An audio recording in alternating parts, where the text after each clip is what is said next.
everybody, this is Shivali Sharma. Welcome back to my channel. I hope you all are doing great. और आज हम करने वाले हैं मॉक नंबर 6, ठीक है, जिसमें हम टोटल 30 क्वेश्चंस करने वाले हैं, जिसमें हम करने वाले हैं कोड रिलेटेड अवेयरनेस के 15 क्वेश्चंस और 15 रहने वाले हैं आपके कंप्यूटर्स के. ठीक है, बहुत से बच्चे जो है बोल रहे थे कि हमें कंप्यूटर्स की क्लासेस भी चाहिए, तो आपको आज इसी वजह से मैंने कंप्यूटर के भी कुछ क्वेश्चंस यहाँ पे ऐड करे हैं. ठीक है, तो ये क्लास आपके लिए काफ़ी ज़्यादा इम्पॉर्टेंट रहने वाली है, जिसमें आपको इम्पॉर्टेंट क्वेश्चंस देखने को मिलने वाले हैं. ठीक है, और जो भी बच्चे आज जुड़ रहे हैं क्लास में, मैं आपको बता दूं कि हमारे चैनल पे आपको फुल लेंथ मॉक टेस्ट के साथ साथ डेली मॉक सीरीज़ आपको देखने को मिल रही है.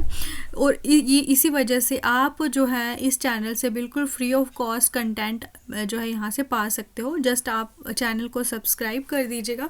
डेली आपको अच्छी अच्छी क्लासेस यहाँ पे बिल्कुल फ्री ऑफ कॉस्ट मिलने वाली हैं. ठीक है, विदाउट एनी पेमेंट आपको पीडीएफ्स भी मिल जाएंगी. टेलीग्राम चैनल आप ज्वाइन कर सकते हो, सेम जीके विद शिवाली नाम के नाम पे है. बाकी अगर जिसको नहीं मिलता है तो मैं इसका लिंक भी ऐड कर दूंगी. ठीक है, चलिए स्टार्ट करते हैं. Question number first. सबसे फर्स्ट क्वेश्चन है हमारा, a formal written communication by a lawyer to the court outlining legal arguments is called. रात को ये कुत्ते बहुत शोर मचाते हैं, वीडियो नहीं बनाने देते. A formal written communication by a lawyer to the court outlining legal arguments is called. इसको क्या बोलते हैं? जो फॉर्मल एक रिटन कम्युनिकेशन लॉयर के द्वारा दी जाती है कोर्ट को, जिसमें क्या लिखे होते हैं? Legal arguments. इसको क्या बोलते हैं? एफिडेविट, डेपोजिशन, लीगल ब्रीफ या फिर समन. मोस्ट इंपॉर्टेंट क्वेश्चन है ये, जल्दी से इसका आंसर बताइए. तो इसका सही आंसर है आपका लीगल ब्रीफ. ठीक है, तो एक तरह का ये क्या होता है? डॉक्यूमेंट होता है जो सबमिट करा जाता है लॉयर के द्वारा. ठीक है, जिसमें क्या लिखे होते हैं? कुछ लीगल आर्गुमेंट्स लिखे होते हैं और जस्टिफिकेशंस लिखी होती हैं जो उस केस के रिगार्डिंग होती हैं. ठीक है, जिसको वो केस को सपोर्ट करते हैं वो सारे के सारे डॉक्यूमेंट्स. ठीक है, next question. Which amendment to the Indian Constitution inserted the term All India Judicial Services to the Constitution? इनमें से कौन सी अमेंडमेंट हुई थी हमारे कॉन्स्टिट्यूशन में, जिसमें क्या टर्म इंसर्ट करी गई थी? ऑल इंडिया जुडिशियल सर्विसेज हमारे कॉन्स्टिट्यूशन में. ये है आपकी 42nd amendment act 1976 article 311, 42nd amendment act 1976 article 312, 44 और ये 42nd देख लीजिएगा आप, और सही से इसका सही आंसर आप बताइए. ठीक है, तो इस क्वेश्चन का सही आंसर है आपका 42nd अमेंडमेंट एक्ट 1976 आर्टिकल 312 के तहत आपका ऑल इंडिया जुडिशियल सर्विसेज ये आपके कॉन्स्टिट्यूशन में ऐड कर दी गई थी टर्म. ठीक है, next. What is the term for a legal document that initiates a lawsuit? जब भी आपको अपना केस इनिशिएट करना होता है, लॉ सूट इनिशिएट करना होता है, तो उसके लिए आपकी कौन सी एक लीगल टर्म होती है? पिटीशन, मोशन, सब पोइना या फिर ब्रीफ. तो ये काफ़ी ज़्यादा इम्पॉर्टेंट क्वेश्चन है, तो इसका सही आंसर है आपका पिटीशन. ठीक है, ये एक लीगल डॉक्यूमेंट होता है जो फाइल करा गया होता है जब भी आप लॉ सूट को इनिशिएट करते हो. ठीक है, जिसमें कुछ इश्यूज होते हैं और कुछ डिमांड्स होती हैं जो भी पिटिशनर होता है उसके रिलेटेड. तो इसका ऑप्शन नंबर फर्स्ट. ठीक है, next. Why which amendment act has the Supreme Court judges has been increased from 26 to 31 including the Chief Justice of India? तो ये बताइए कौन सी अमेंडमेंट एक्ट के तहत सुप्रीम कोर्ट के जजेस की जो है संख्या बढ़ा दी गई थी 26 से 31. ठीक है, और उसमें आपके चीफ जस्टिस भी आ जाते हैं. ठीक है, इंक्लूड होते हैं. तो ये है आपके सुप्रीम कोर्ट अमेंडमेंट एक्ट 2008, 2005 या 2010. ये मोस्ट इंपॉर्टेंट क्वेश्चन है. और अगर हम आज की बात करें तो अभी की स्ट्रेंथ कितनी है? 33 + 1. ठीक है, टोटल कितने हो गए? 34. 1 क्या है? Chief justice of India. और आपका ये होमवर्क क्वेश्चन है, ये कौन सी अमेंडमेंट के तहत ये कब आपका ये 34 बन चुकी है ये लिमिट. तो इस क्वेश्चन का पहले आपको आंसर बताना है. इसका है आपका सुप्रीम कोर्ट अमेंडमेंट एक्ट 2008. जो भी बच्चे नए जुड़ रहे हैं, मैं आपको बता दूं इस चैनल पे बिल्कुल फ्री ऑफ कॉस्ट कंटेंट मिल रहा है, तो प्लीज़ आप हमारे चैनल को सपोर्ट करिए सब्सक्राइब करने में, ठीक है, ताकि हमारा चैनल जल्दी से जल्दी प्रमोट हो और आपको JNK के जितने भी एग्ज़ाम्स हैं उनके free of cost mock test series आपको मिलेगी और बिल्कुल उसकी वीडियोज़ भी मिलने वाली है, ठीक है, PDFs के साथ। तो आप खुद सोच सकते हो कि किसमें कितनी ज़्यादा मेहनत लगती है। तो आप अगर मेरी मेहनत को सपोर्ट करना चाहते हो तो please do subscribe my channel. Deposition क्या होता है? तो ये है आपके options: a judgment by the court, oral testimony taken under the oath outside of court, a legal document that initiates a lawsuit और a written statement of facts under oath. Deposition क्या होती है? ये होती है आपकी oral testimony taken under oath outside of the court, ठीक है, कोर्ट के बाहर जो ओरल टेस्टिमोनी ली जाती है अंडर ओथ, उससे आप बोलते हो, ठीक है। एक तरह की ये क्या होती है? डिस्कवरी होती है, जहाँ पे जो विटनेस होता है ना, वो अपनी ओरल सबूत प्रोवाइड करता है, ओथ लेता है कोर्ट रूम के बाहर, ठीक है, आउटसाइड द कोर्ट रूम, जिसमें आपके प्री ट्रायल फेज होता है, जब उसमें ये ओथ ली जाती है और फिर इसको रिकॉर्ड भी किया जाता है और फिर बाद में जब कोर्ट की हियरिंग होती है वहाँ पे एज अ एविडेंस ये कोर्ट में आपका यूज़ किया जाता है, ठीक है। तो ये आपको याद रखना है, ये आउटसाइड द कोर्ट रूम होती है, ओरल टेस्टिमनी होती है रिकॉर्डिंग के लिए। तो जब भी फाइनल जजमेंट आनी होती है उसके पहले ये फिर कोर्ट में यूज़ करी जा सकती है। Next question: A written request to the court for a specific order is known as। अगर आप कोर्ट में कोई रिटर्न रिक्वेस्ट करते हो किसी भी स्पेसिफिक ऑर्डर के लिए तो उसे आप क्या बोलते हो? डेपोजिशन, एफिडेविट, हियरिंग या फिर मोशन। तो ये रिटर्न रिक्वेस्ट को आप बोलते हो मोशन, ठीक है। ये फॉर्मल रिक्वेस्ट हो जाती है जो कोर्ट को करी जाती है। कोई भी अगर कोई स्पेसिफिक ऑर्डर इशू करना हो, ठीक है, केस में, तो ये उसके लिए रिटर्न रिक्वेस्ट जो है कोर्ट को करी जाती है। तो ये आपको याद रखना है, ठीक है, स्पेसिफिक ऑर्डर के लिए होती है ये। Next: a legal notice is usually send to. जो लीगल नोटिस होता है जो किसके लिए सेंड किया जाता है?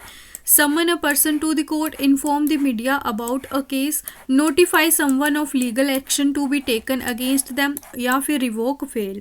तो ये किसके लिए दिया जाता है? Legal notice to notify someone of legal action to be taken against them, यानी कि आप किसी को नोटिफाई कर रहे हो कि आपके खिलाफ अभी लीगल एक्शन लिया जाएगा, ठीक है। तो ये उनको इन्फॉर्म करने के लिए आपको ये नोटिस भेजा जाता है, ठीक है, कि आपके ऊपर अभी ये लीगल एक्शन लिया जाएगा, जैसे कि कोई भी वार्निंग जैसी आप भेज सकते हो, एक तरह की ये होता है लीगल नोटिस, ठीक है। Next: who determines the salaries, allowances, privileges and pension of the जजेस। जो भी सैलरीज हो गए, अलाउंसेस हो गए, प्रिविलेज या पेंशन होती है जजेस की, तो ये कौन डिटरमाइन करता है, कौन निर्धारित करता है? The president of India, the parliament of India, the supreme court of India और नन ऑफ द अबव। तो ये आपके करे जाते हैं, इंपॉर्टेंट क्वेश्चन है, ये आपके पार्लियामेंट ऑफ इंडिया के द्वारा ये डिटर्मिन करी जाती है, ठीक है। Next: which term refers to a document that officially charges someone with a crime. तो इसमें आपको बताना है, ये एक डॉक्यूमेंट होता है जिसमें ये बताया जाता है कि इसने ये क्राइम करा है। तो ये काफ़ी ज़्यादा आपका इंपॉर्टेंट क्वेश्चन है। समन, कंप्लेंट, इंडिक्टमेंट या फिर मोशन। तो इसका आपका सही आंसर है इंडिक्टमेंट, ठीक है। तो ये एक तरह का क्या होता है? एक फॉर्मल चार्ज या फिर एक्यूजेशन होता है किसके रिलेटेड? कोई भी अगर किसी ने सीरियस क्राइम किया होता है उसका ये एक तरह का एक फॉर्मल चार्ज होता है, ठीक है, जो कि आपका ग्रैंड जूरी के द्वारा लाया जाता है। तो ये आपको इम्पोर्टेंट रहता है क्वेश्चन। ऑफिशियल चार्ज, जब आप किसी को क्राइम के अगेंस्ट उनको एक्यूज ठहरा रहे हो, तो ये होता है इंडिक्टमेंट, ठीक है। Next: Which act authorized the parliament to establish a common high court or for two or more states or union territory? कौन सा एक्ट जो है पार्लियामेंट को ये ऑथराइज करता है कि आप अभी जो है हमारी जो कॉमन हाई कोर्ट बना सकते हो एक से ज़्यादा स्टेट्स के लिए या फिर यूनियन टेरिटरीज़ के लिए? तो ये काफ़ी ज़्यादा इंपॉर्टेंट क्वेश्चन हो जाता है। और अभी एट प्रेजेंट हम बात करें तो 3 ऐसी हाई कोर्ट्स हैं जो एक से ज़्यादा स्टेट्स को सर्व करती हैं, तो वो आपने मुझे बताना है, ठीक है। तो वो काफ़ी ज़्यादा इम्पॉर्टेंट क्वेश्चन है, जिसमें से मैं आपको 2 बता देती हूँ, तीसरी आपने बतानी है। एक है आपकी मुंबई, ठीक है, एक है आपकी इलाहाबाद, ठीक है, एक आपने मेरे को बताना है कौन सा है, ठीक है। नेक्स्ट, तो इसमें आप क्वेश्चन के ऑप्शंस हैं 6th amendment act 1955, 7th amendment act 1956, 9th amendment act 1957। तो ये इंपॉर्टेंट क्वेश्चन है, इसका सही आंसर है आपका 7th अमेंडमेंट एक्ट 1956, ठीक है। Next question, Which type of document is typically filed by a party who is seeking a review of a court decision? तो ये भी इम्पॉर्टेंट क्वेश्चन है कि ये एक तरह का डॉक्यूमेंट होता है, उस पार्टी के द्वारा फाइल करा जाता है जो कि कोर्ट के डिसीजन को रिव्यू करना चाहता है। तो इसे क्या बोलते हैं? अपील, डिपोजिशन, कंप्लेंट या फिर मोशन। ये इम्पॉर्टेंट क्वेश्चन है। तो ये करी जाती है अपील, ठीक है। तो ये एक तरह की लीगल रिक्वेस्ट होती है, जब भी लोअर कोर्ट के द्वारा कोई डिसीजन लिया जाता है तो उसको रिव्यू करने के लिए एक अपील हायर कोर्ट में करी जाती है, ताकि जो लोअर कोर्ट है उसका जो भी डिसीजन होता है उसको चेंज करवा सके। Next, who establish a common high court for 2 और मोर स्टेट्स और यूनियन टेरिटरीज? कौन एस्टैब्लिश करता है कॉमन हाई कोर्ट 2 से ज़्यादा स्टेट्स या फिर यूनियन टेरिटरीज के लिए? The president, the parliament, the supreme court, the state government. तो ये आपकी पार्लियामेंट एस्टैब्लिश करती है, ठीक है, common high court. Next, who appoints the जजेस of the high court? High court के जजेस को कौन अपॉइंट करता है? The prime minister, president, chief justice या फिर गवर्नर? तो ये है आपके the president of India. Next, which article of the Indian constitution? अब आपको पता है जो हाई कोर्ट है ये आपके कॉन्स्टिट्यूशन के पार्ट 6 में आता है, और इसमें आर्टिकल्स आपके 214 से लेके 231 जो है आई थिंक ये होते हैं, ठीक है। तो अब इसके बीच के ये आर्टिकल्स होंगे, ये इंपॉर्टेंट हो जाते हैं, वो आप पढ़ लीजिएगा, ठीक है। विच article of Indian constitution deal with the appointment and condition of the office of a जज ऑफ हाई कोर्ट? तो यहाँ पे आपने कौन सा आर्टिकल है जिसमें बताया जाता है कि जो हमारे हाई कोर्ट के जज की अपॉइंटमेंट और उनका ऑफिस की कंडीशन वो कैसी होगी? आर्टिकल 215 to 16 to 17 या फिर नन ऑफ द अबव। तो ये इंपॉर्टेंट क्वेश्चन है अपॉइंटमेंट के रिलेटेड 217, ठीक है। नेक्स्ट, ये भी काफ़ी इंपॉर्टेंट है, ओथ एंड अफर्मेशन। इसमें बताना है कि इंडियन कॉन्स्टिट्यूशन का कौन सा आर्टिकल डील करता है ओथ या अफर्मेशन बाय द जजेस ऑफ हाई कोर्ट।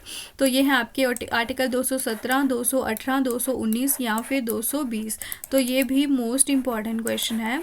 तो इस क्वेश्चन का सही आंसर है आपका 219 आर्टिकल्स में ये ओथ एंड अफर्मेशन होती हैं, ठीक है। तो अब हम करने वाले हैं कंप्यूटर्स के क्वेश्चंस, ठीक है।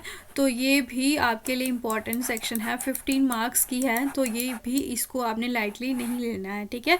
तो इसमें अगर आप 15 आउट ऑफ 15 ले लेते हो तो आप एक अच्छी एज में पहुंच सकते हो, ठीक है। फर्स्ट क्वेश्चन कंप्यूटर्स का, टोटल हमारा ये 16th क्वेश्चन है, और 15 तक जो हमने क्वेश्चन करे आपके इसमें से कितने आंसर सही हुए हैं कमेंट सेक्शन में ज़रूर बताइए।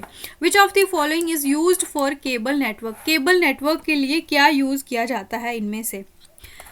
VPN, WAN, LAN या GPS या फिर man? Virtual private network, wide area network, local area network. GPS का क्या होता है? ग्लोबल पोजीशनिंग, ठीक है। ये मैं भी आपके साथ ही ये टर्म देख रही, मुझे भूल गई थी, ठीक है। ग्लोबल पोजीशनिंग सिस्टम, तो ये आपकी GPS की फुल फॉर्म है। मेट्रोपॉलिटन एरिया नेटवर्क, तो इसका सही आंसर है केबल नेटवर्क में कौन सी टर्म को क्या यूज़ होता है? मेट्रोपॉलिटन एरिया नेटवर्क, ठीक है। Next, how many bits in MAC address? एक मैक एड्रेस में कितने बिट्स होते हैं? 48, 64, 128 या फिर 16? तो ये भी मोस्ट इंपॉर्टेंट क्वेश्चन, बहुत बार रिपीट हुआ है ये स्टेट एग्जाम में। तो ये है आपके 48 बिट्स होते हैं आपके मैक एड्रेस के। Next, which one is called as a modifier key? Modifier key इसमें से कौन सी है? कैप्स लॉक की, नम लॉक की, कंट्रोल की या फिर एस्केप की? तो ये भी आपके बहुत ज़्यादा इम्पॉर्टेंट क्वेश्चन है, ये आपको बताना है। इसका सही आंसर है आपका कंट्रोल की, ठीक है। तो मॉडिफायर की क्या होती है? हमारी कीबोर्ड की जो आपके जो भी फंक्शन होते हैं दूसरी की के, जब आप इनको एक साथ प्रेस करते हो तो वो फंक्शन को ही चेंज कर देती है, मॉडिफाई कर देती है। जैसे आप कंट्रोल के साथ दबाते हो ना, बहुत सारे जो है दूसरे भी कीज़ को। तो जब ये आप दोनों को एक साथ प्रेस करते हो तो ये पूरा का पूरा फंक्शन ही दूसरी की का चेंज कर देते हैं, ठीक है।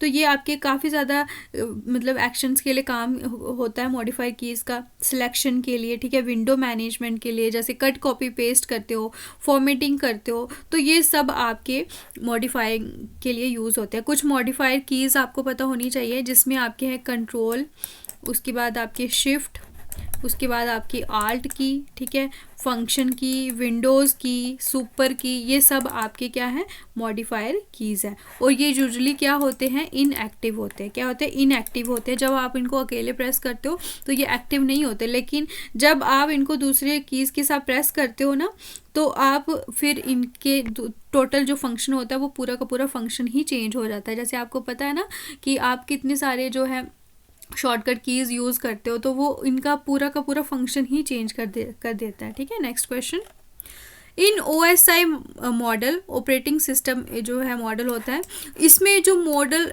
राउटर है वो कौन सी लेयर में यूज़ होता है, ठीक है। टोटल इसकी 7 लेयर्स होती हैं, तो इसमें से कौन सी लेयर में ये आपका यूज़ होता है, application layer, session layer, network layer या फिर डेटा लिंक लेयर।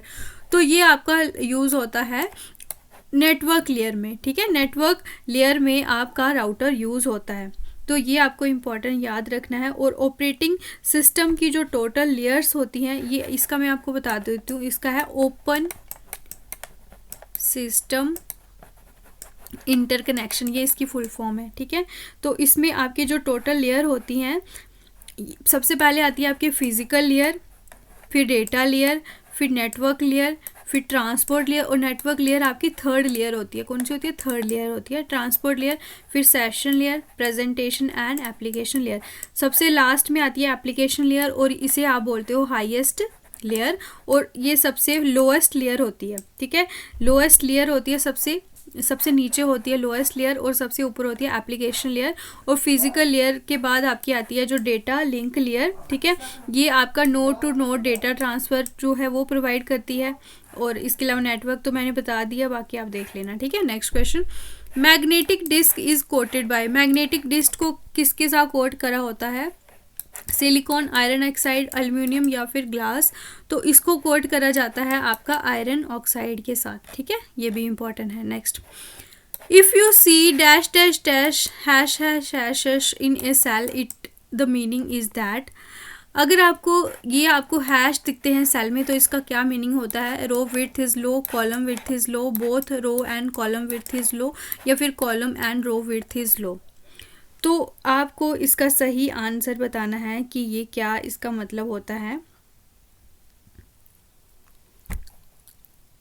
तो इसका मतलब है कि कॉलम की विड्थ जो है वो लो है, ठीक है। Next question, a computer provides database services to other computers then it will be called as, एक कंप्यूटर जो डेटाबेस सर्विसेज प्रोवाइड करता है दूसरे कंप्यूटर्स को, तो इसको क्या बोला जाएगा, application server, database server, file server या फिर वेब सर्वर। तो ये काफ़ी ज़्यादा इंपॉर्टेंट क्वेश्चन है ये भी।